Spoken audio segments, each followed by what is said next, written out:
Word. Now, like over the 6-year journey, we have seen some of the best, like lovable characters and some just awful, despicable people behind the walls of Litchfield. Out of everybody, who is like despicable on the show that's awesome in real life?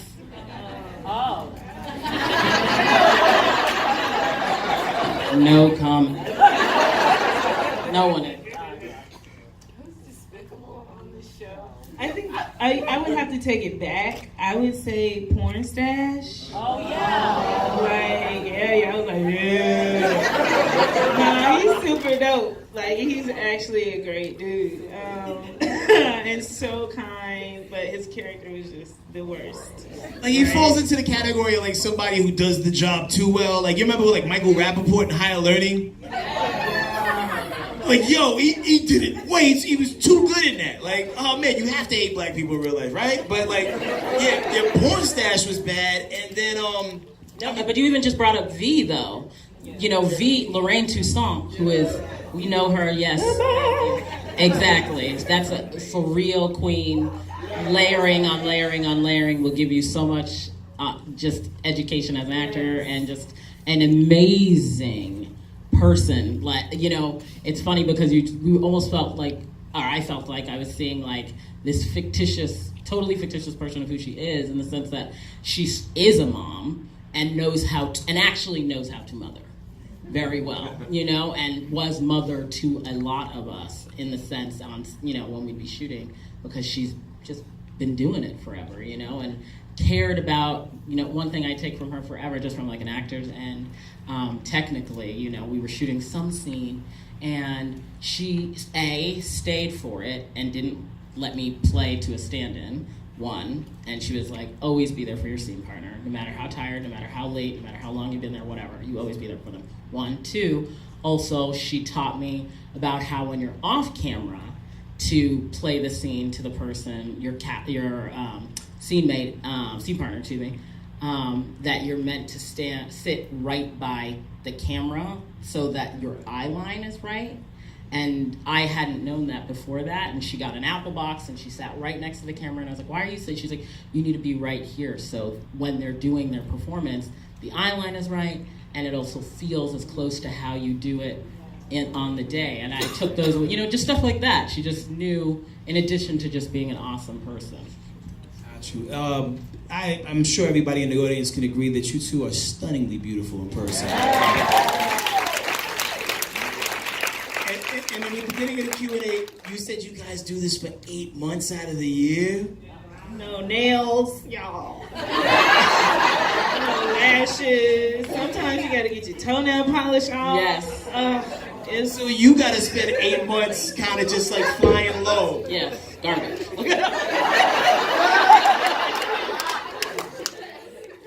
Do the DMs get dry during that 8 months? Well, it always goes down in the DM, but no.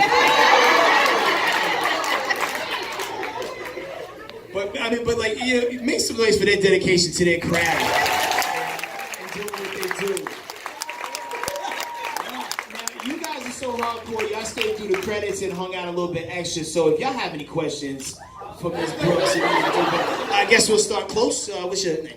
Yes, good evening, Gabrielle. Hey, Gabrielle. I wanted to say thank you. I'm a clinical social worker, so you embody your, okay. You embody crazy eyes beautifully, so thank you. My question for both of you is, what was your knowledge or education about mass incarceration before you went into this project?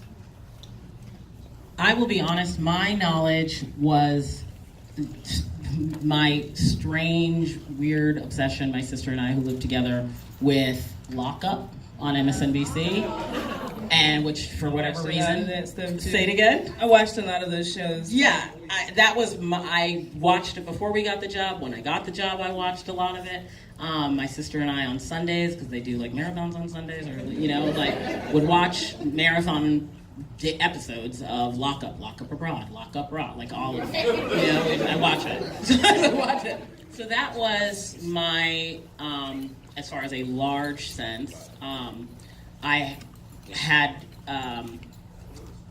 the experience with it as well on a more private and personal level as well, but that was the wider knowledge I would say that I had. And I borrowed from those two things.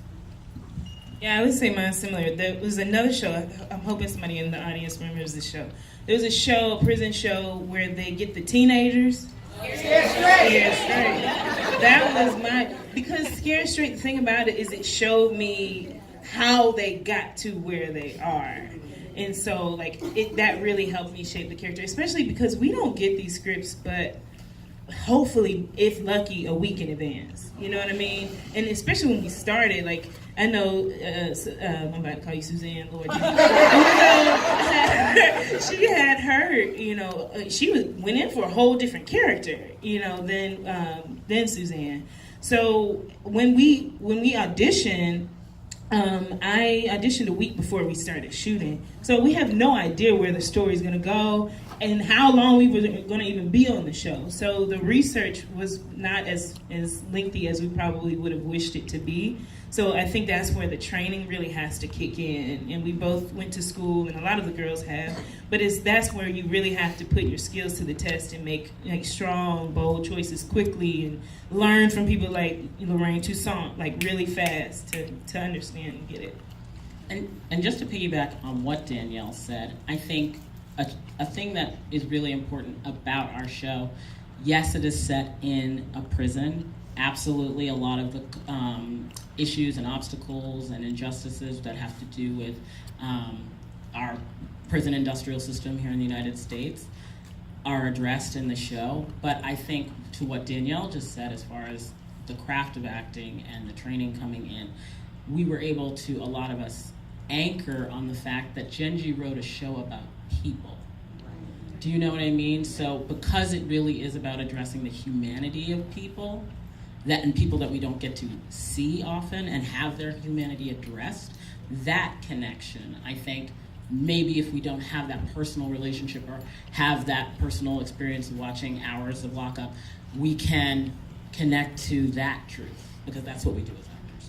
So just...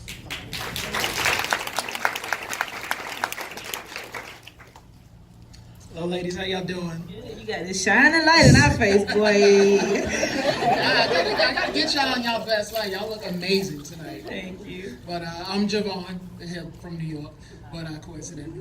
But I just wanted to say thank you all, two of y'all, for coming out tonight. You break your necks every year just doing this, just to entertain us, the audience and the fans. And we just want to thank you so much for coming out and for putting your best on the screen for those 8 months, because I can imagine. And more than anything, I wanted to find out from the two of y'all, if we get a little cha-cha slide. We can end on the cha-cha slide. How about that? Let's end on the cha-cha slide. But I do want to just say, I know we got questions really quick, I promise. Thank you for saying that, because I have to say things like that keep us going. It really does. It keeps us motivated. You know, a lot happens in everybody's world, and people think, oh, you famous, this must be cool. But there's a lot that comes with that. So to hear somebody say that, it really fuels us. So thank you. Can I give y'all a hug real quick? Sure, why not?